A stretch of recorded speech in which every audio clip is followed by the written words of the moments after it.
মেঘের রাজ্যে ঘুরতে গিয়ে এই তো কদিন আগে পথের মাঝে হলো দেখা মেঘ পিয়নের সাথে।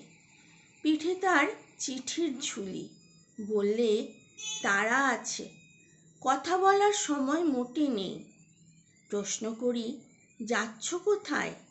সে বললে, যাচ্ছি চিঠি দিতে। কার চিঠি গো?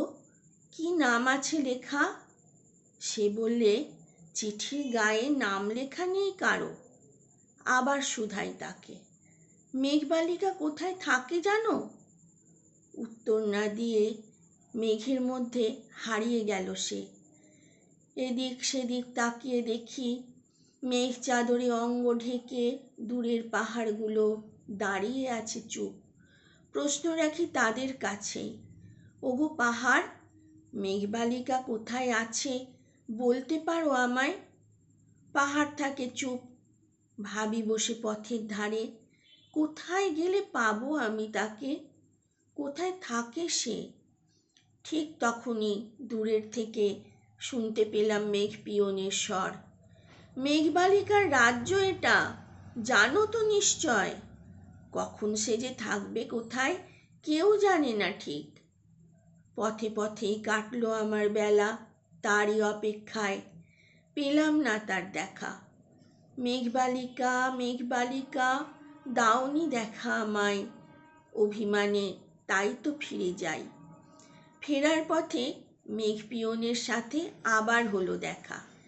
হেঁকে বলি, শুনছো তুমি? রেখে গেলাম চিঠি, পৌঁছে দিও মেঘবালিকার কাছে।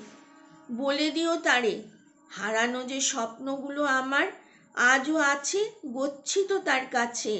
ফিরিয়ে নিতে সে সবগুলো এই মেঘের রাজ্যে আসবো ফিরে আবার।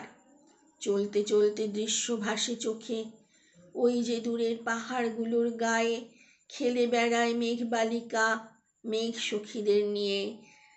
চেয়ে তাদের পানে নিরুচ্চারেই বলি, ভালো থেকো তোমরা সবাই, ভালো থেকো পাহাড়। এইবারেতেও দেখতে আমি পেলাম না যে তোমার তুষার মৌলি রূপ, গতবারের মতোই। মেঘবালিকা রাখলো ঢেকে তোমায়, কন্যা তোমার দুষ্ট ভারী। চলার পথে যখন তখন আঁধার হয়ে নামে, বৃষ্টি হয়ে ঝরে পিছল করে দেয় সে আমার পথ। ওকে এবার একটু শাসন করো। ফিরে যখন আসবো আবার, জানি হবেই দেখা তোমার সাথে আমার। আজকে তবে যাই।